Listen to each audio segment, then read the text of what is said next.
Last week, I practiced a week of mindfulness, and the theme was mastery.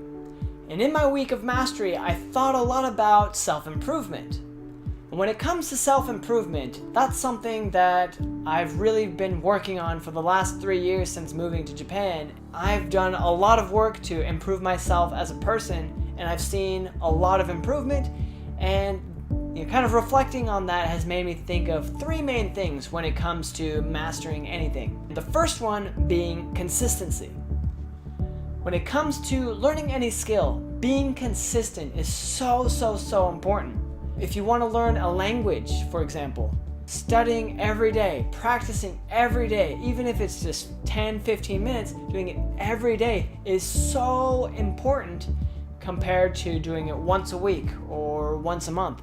If you do it every day, it's a lot easier to remember what you studied, what you practiced, what you reviewed, than it is to do one long lesson once a week and not review any of it until the next lesson. You're gonna forget. Is it easier to remember what you had for dinner last night, or is it easier to remember what you had for dinner last week? Probably it's easier to remember what you had for dinner yesterday, yeah? So being consistent and practicing every day is so important when it comes to language. I live in Japan, so I get to practice my Japanese pretty much every day. And because of that, I've been able to increase my speaking, my listening, my vocabulary by a lot. If I just took a lesson once a week, I would probably forget most of the grammar that I practiced. I take notes for the JLPT, and oftentimes I forget a lot of the grammar because I don't use it every day. But if I write a journal entry, or if I go outside and actively try to use the grammar that I just studied in real life situations, it helps me remember, and it helps me kind of improve my Japanese skill. So being consistent and doing it as often as possible is, I think, a key to mastering anything. The second thing is going to be putting your ego aside and learning to throw away your pride. And when I say that, I mean that you have to realize that there's always something you can improve on. There's always something that you can do better at. You always have some sort of weakness that you can kind of develop and improve and make better.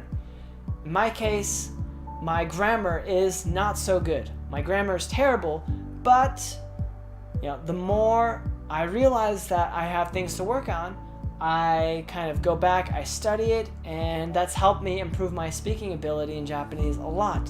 When it comes to fitness, when I first came to Japan, I kind of ego lifted.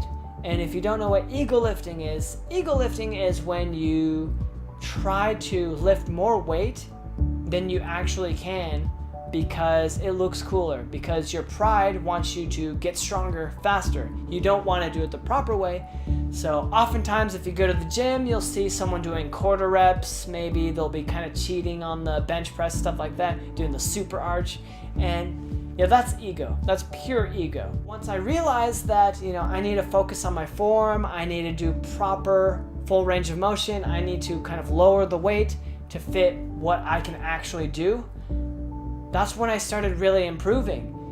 And of course, being consistently doing it with the proper form, right full range of motion, and proper weight helped me get to where I am today. I'm not a fitness god or anything like that, but I made a lot more improvement doing what I'm doing now than doing the ego lifting that I used to do.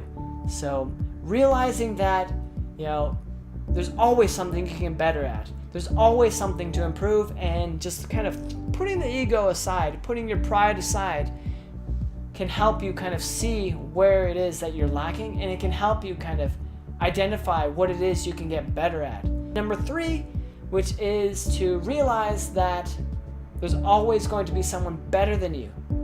There's always a bigger fish. The bar is always getting set higher. So realizing that, mastery isn't something you just have. It's a lifetime commitment. And because people are constantly improving, that means you either get left behind or you improve as well. So I think when it comes to mastery, the mentality that There's no such thing as perfection. It's something that's so crucial when it comes to continuing to better yourself and improving your skills to master what it is that you're working toward. And when it comes to teaching, I started 3 years ago as a teacher, and I'm getting better, definitely. But does that mean that I'm the best? Does that mean I'm perfect? No, not at all. There's always something to improve on. There's always something I can get better at. So moving forward, kind of learning to identify my weaknesses, identifying, what it is I can get better at, and learning to see how, I can be the best version of myself, I think is the most important thing when it comes to mastery. So being consistent, putting your ego aside, realizing that there's no such thing as perfection and that you can always improve something, and then a bonus one, constantly doing it, constantly working at it. It's a lifetime commitment. If you like the video, like the video. If you dislike that video, dislike the video. If you want to follow me for more, definitely hit that subscribe button. And this next week is going to be about creativity. If you want to follow me on this week of creativity, definitely let me know. I want to know your comments down below. Let me know how your mindfulness journey has been. I look forward to seeing you guys next time, and